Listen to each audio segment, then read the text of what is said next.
nothing but the truth. Well, Betsy, back by popular demand, I'm going to do your oral history. And, I'm going to ask questions, answer them however you think best, and we'll just kind of let it evolve organically, okay? So I did prepare the first question. And the first question is one you're not expecting. I want to take the last names in your family, Gaylord and Fauntleroy. Mm-hmm. And tell me, where did those names come from? Where did these people come from that had those kind of names? Oh, I wish I'd known that because I would have looked up. The Fauntleroys were in England. Well, they really were in France. It's really in Fauntleroy, which I don't pronounce French very well. And it was 3 words. But it meant children of the king. But unfortunately, as Miss Glasgow said, they're the wrong side of the sheet. So, but if you go to Sturhead, which is a beautiful house in England, it was built by a man who married Agnes Fauntleroy. So that we think that's rather interesting. Then in Sherburn, there's the Fauntleroy Farm, which it's interesting because we have pictures, and the door is there's just one little section of the old part, and the door looks about this big. I'm sure it's bigger, but we went. It's now then it had a house built, bigger and bigger and bigger, and so we went one time, and I had my driver's license, and we called hello, hello, hello. Finally, these 2 men came out, and I said, "My name is Elizabeth Fauntleroy Glasgow. May we see the house?" And he said, "Everyone has named Fauntleroy comes by here." And I said, "Here's my driver's license." He said, "Oh, okay." So they let us in, and I wish they hadn't, because it was a linoleum floor in the kitchen, 1 light bulb hanging from the ceiling, and these 2 guys hadn't done anything. I don't know if they were renting or what they were doing. So disappointed, we left. Then years later, when we took Julia in Virginia, we drove up in the driveway, and this car came up behind us, and I thought, "Oh Lord!" And so they said, "Can we help you?" And I said, "My name's Elizabeth Fauntleroy Glasgow, and we were here before, and we were so disappointed in the house because it was terrible." And the man said, "Well, my children are in a wedding this afternoon, but come on in and see what we've done." So we did, and we went in, and it was beautiful. It was just the way it should have been. So, but if you also go into Sherburn, and in the almshouse, which was built to let people sleep in that didn't have money to sleep anyplace else, John Fauntleroy, I think, was the one that did it, gave a lot of timber to have it built. So the crest is there. And then if you go into the church, I think it's a cathedral, at least it's a big church, our crest is on the there are lots of crests up there, but ours is also there. So what is the Fauntleroy crest? It's three, well, I'll show you. Okay. Well, ask me something, shall I? Right here? No, shall I keep talking? Yeah, no. Well, Go ahead.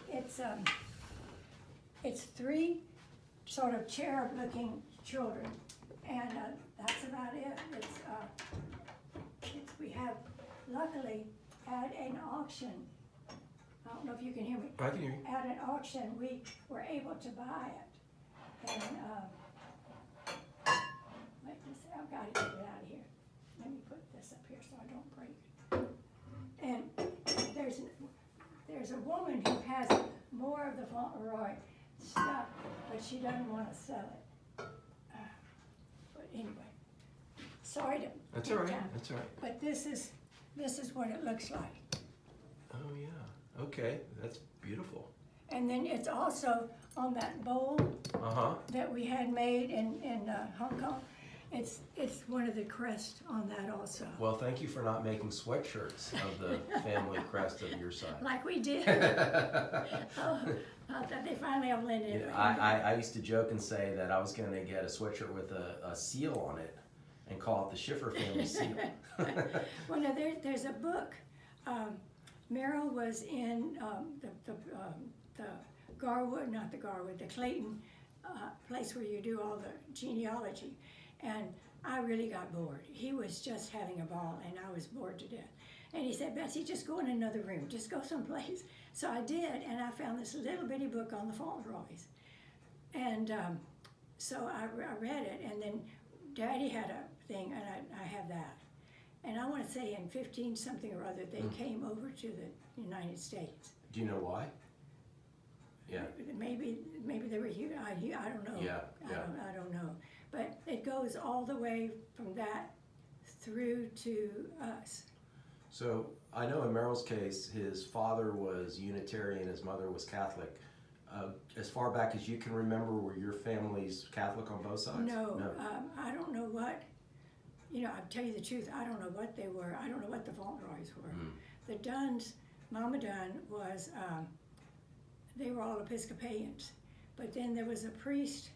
I can't remember his name right now. But anyway, she met this priest, and she was very impressed with him. So she baptized all the children.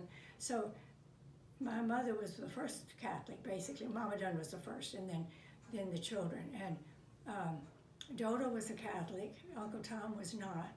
But Joan is a Catholic still. Tommy is not. I don't know what Nina is. Tinka didn't stick with it. John did. He was very devout. And of course, I've stuck with it. But if it hadn't been for that priest, we'd all be Episcopalians. And the Gaylords, I know it's in Betsy's side of and if you don't mind, next time I'll find out about the Gaylords. Okay. I know that the Gaylords, it was my grandmother, Virginia Goody, who was a Virginia Gaylord Goody. In fact, I have her quilt upstairs, and it's VSG. She was Virginia Snow Gaylord. So it's Virginia Snyder Glasgow's initials. But Virginia's never shown much interest in it. But I love it. And then there was another, and then Virginia had one child, George Goody, who my father knew, and we knew quite well. And he and his wife and I wrote forever, and then eventually it stopped. And then Uncle Clifford Gaylord was the brother, so it was the two girls and Uncle Clifford, and he was wonderful too. I only met him once, but he would come visit Grandmama occasionally, but they didn't see much of each other, especially after he married Catherine. Grandmama didn't like her. None of us liked her. She was awful. But anyway, I don't know. They may have come from Maryland or something like that. It's in the book. Okay. So do you know how long has your family been in Houston? Well, my grandmother, let's see, Mama Dunn, I think was born, that's also in Betsy's side of the book. I think she was born in Taylor, but she came when she was young. Okay. My Money Parker was born, I think in Georgia someplace. Okay. For some reason, I had in my head that your family came from Alabama, but I may be making that up. I don't think so. Okay. It was a southern town. But I'll know all that next time. Okay. So, well, I mean, part of this is just to kind of ask questions and not have you be prepared. Just you don't have to. There's no right answers to any of this stuff. Well, they lived. Money Parker and Daddy Parker lived in Cortland Place, number 2 Cortland Place, and we've been back there. They've had open houses for Cortland on Cortland and Cortland Place, and we've been twice. My mother was married there, Aunt Nene was married there, and I'm assuming Dodo was married there.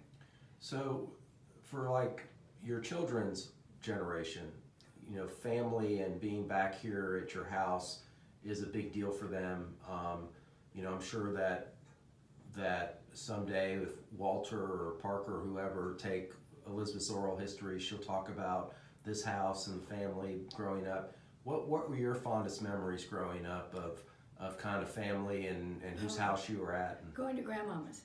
Okay. It was 3615 Ellery Lane, which is right straight across. They knocked it down. My father worked for Gaylord Container, and he ended up in Houston.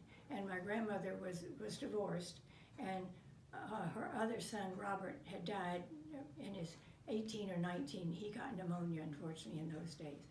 And as a matter of fact, my father had an infected finger not at the same time, but when he lived up in East, and they were going to amputate his arm to save his life, basically. And luckily, the night before the operation, something happened, and all that poison came out. So he only lost his finger. Oh wow! So Anyway, he moved to Houston, and Grandmama came too, and she built a house on South Boulevard, a duplex. So she lived up because she didn't want to live alone, and then people lived below. But then she built the house at 3615, and she had us even at the duplex. We went every Thanksgiving, every Christmas, every Easter, and then July 4th we would have a picnic someplace. And so Christmas time, the O'Learys came, or the Davises. The Davises came, and the Moody's came, and of course we were there, and John Mayer and his family would come. But the children, we practiced and we put on a nativity scene. And everybody fought over being Mary, and I never won, but I've forgotten who did now. But we made halos for us, and I think we draped sheets around it. But we had a good time, and we did it. Grandmama's house had a living room and then the screen porch that was across the back. So we had our nativity scene out in the back on the screen porch, so people sat in the living room. So it was like a stage. But anyway, it was fun. And then as we got older, we would get bored, and then we would go walk over to the park and play. And in those days, you didn't worry about anything. Right. And then either they would come pick us up. I've forgotten how we all got back together again, but it was really Grandmama that had everything. And as she got older, you know what? Yes, she had Christmas, but then eventually my mother had Christmas. And then Dodo had Christmas once or twice. And the Mayers, they were, Uncle Kemp was in the war, but after the war they were in Houston. And but we've luckily had all of the sisters got along pretty well. You know, I mean, they really got along very well. Dodo was the most outspoken of the group. But we all went to somebody's house for something after Grandmama. So your dad grew up in where? And I think either Forest, what is it called? I always want to say Forest. Like Illinois? Yeah, in Illinois. Okay. Yeah.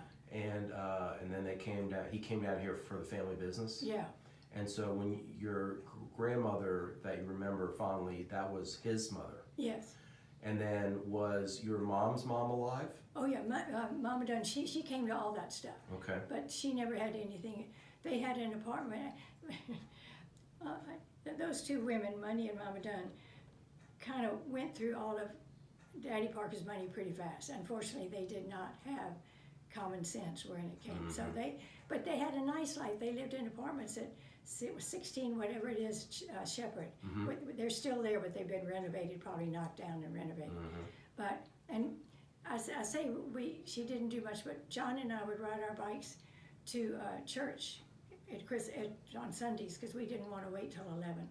And so then on the way home, we would stop, and they had the farm in Taylor.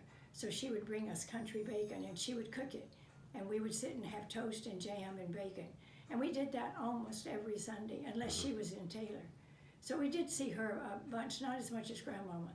They would send us over to Grandmama's on the weekends.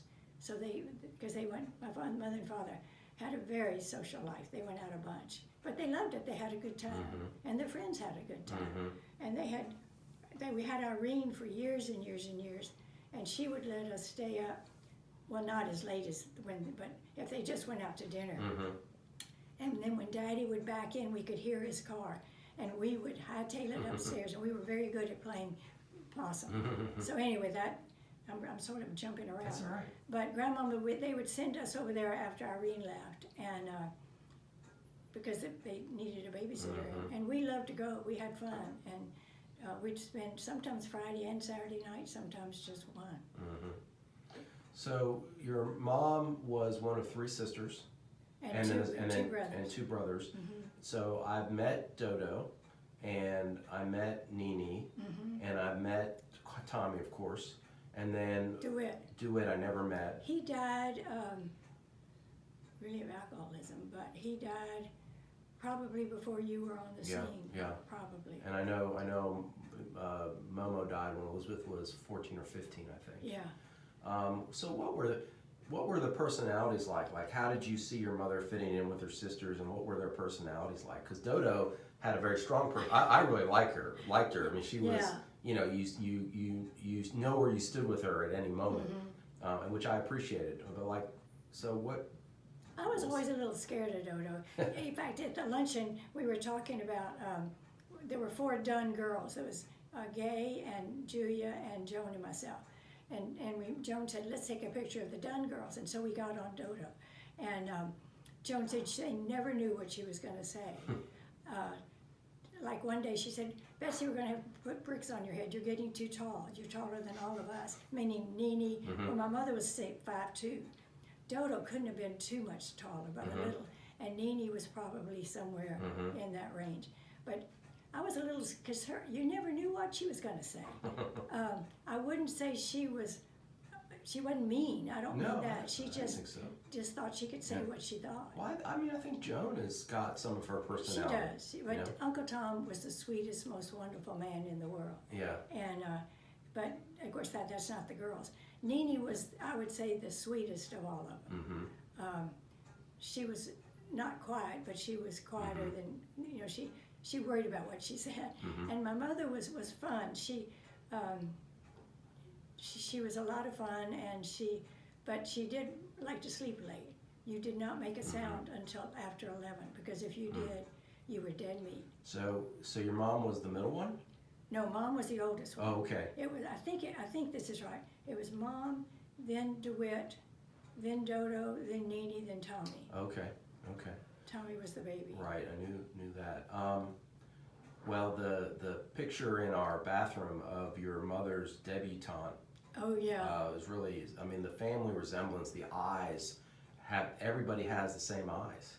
Like that's a really strong trait. And Julia looks a lot like her, I think she, and Julia and Meryl Lagarda used to look, they still do when you look at them a certain way, but Meryl has that little widow's, we call it a widow's peak, and Momo had that. And I said something, you got it, that Momo, and Kelly said, it's nice to know where things come from. Yeah. So, of course, happy birthday today. Oh, thank you. And I know it's bittersweet because I know John's not here, and I know we all loved him very much. But tell me about you two and Tinka. It sounds like you and John never really had like typical sibling fights, or maybe you did, but No. It seems like you guys were always tied at the hip. No, we really didn't. I mean, there was no competition. Yeah. Of course, I thought he was wonderful. I don't know what he thought about me, but he could do no wrong in my eyes. So occasionally he would get the car and I'd want it or something like that. But no, and Tinka and I, we got along. It wasn't wonderful. She was a great person, but she had a little bit of a I don't know if picked on's the right word, or and I don't blame it with John and me. I'm sure she felt left out. Yeah. But then they would gang up on me, the two of them. How much older was Tinka than you? 18 months. So not really that. No, and Joan's 18 months older than Tinka, and we're 18 months older than Tommy. Right, and you all grew up basically as a little pack. Yeah. Yeah, and of course I've heard these stories a million times, but for the sake of posterity, we should put them on film.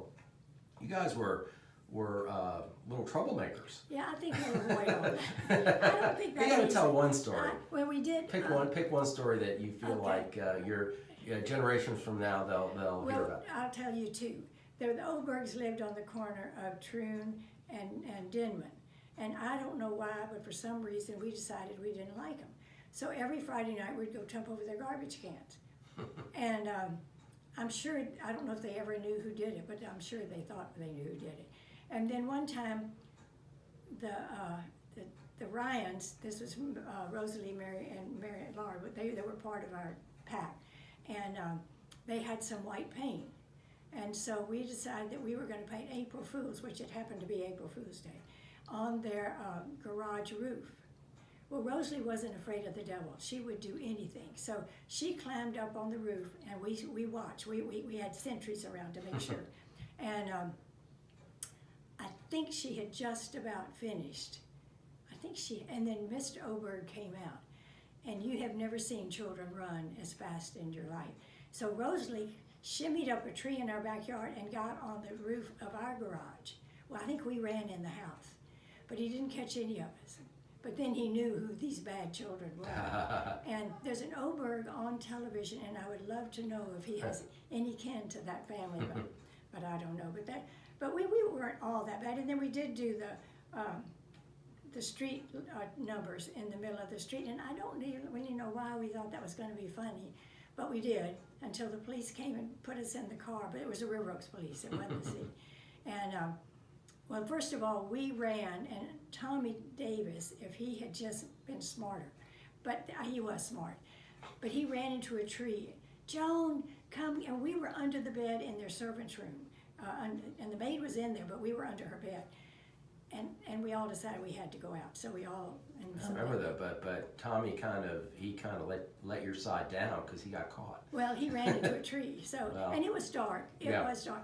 But the funny thing was, I was staying with the Davises that night because Mom and Dad were going out, and I guess I don't know where John was, but because he must have been spending the night with Bobby Wilden because they were with us to start with, and then Bobby Wilden was so fast you couldn't catch him if you wanted. He's still fast. He won like the Senior Olympics in the 100 meters.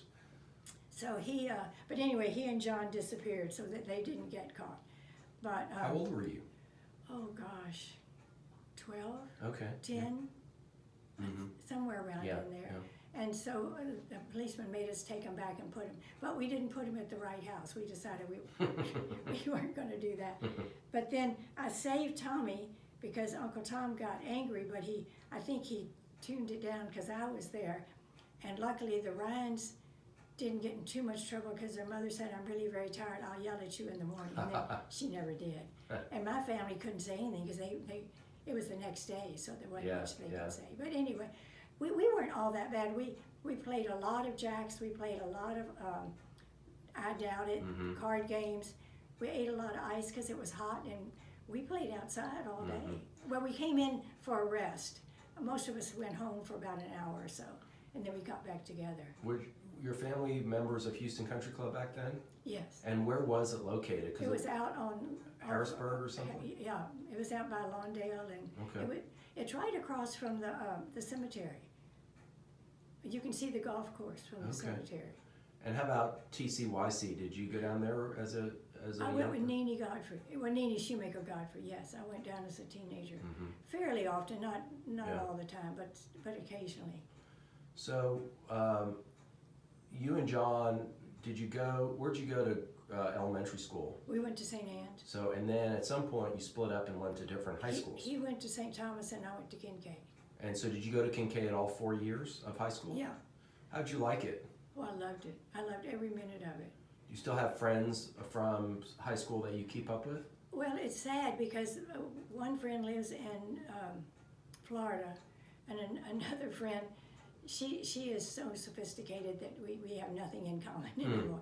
She does the artwork for Faya Serafin. Oh, wow. And we did see her on a train going from the airport to London, but she said, I'm so tired, I've been up all night, I'm taking this picture to somebody, and so no, I don't see her. There were only 17 in our class. Wow. At Kincaid, so there weren't many girls. So how many of those were boys? I guess over half, probably. Probably half and half. Yeah. And then Nene died. Mary moved up east, and she's never come back. And then some of the others I just didn't keep up with. So did most of the today most of the kids that go to Kincaid live outside the loop? They're in Tanglewood or Memorial. Is it like that then? Where? No, because we were on Graustark. Well, I know you were all in close to downtown. Oh, about Kincaid, I don't know. Yeah, where kids came. I don't see that many Kincaid students. You know how they put those things out in front of the house. So a couple questions. In Elizabeth's time, they had the stereotypes of what Kincaid kids were like versus St. John's, and that's held true, really, through our kids. Yeah, yeah. Was there a stereotype? I think we were just normal children. Yeah. I mean, you didn't. You just put on clothes. You didn't worry if it's cashmere and all that business. And it was, and also it was so small that we all met freshmen all 4 years in the same room before school, so it wasn't very big. And Shelley Kelly, I don't know if you ever met her. I did meet her, but she was there. And how can you forget that name? I know. And she, there were a bunch of girls that were there. Some of them went off to school, but most of them stayed there.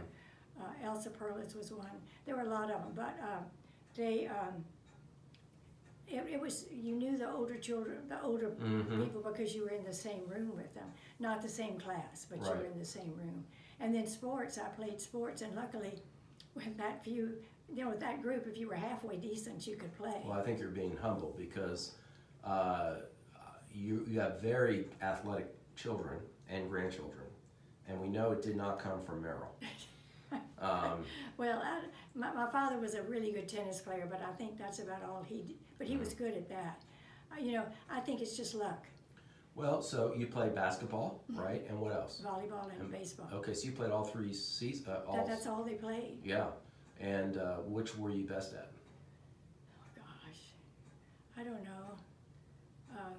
I'd say I was okay in all of them. Well, were you like?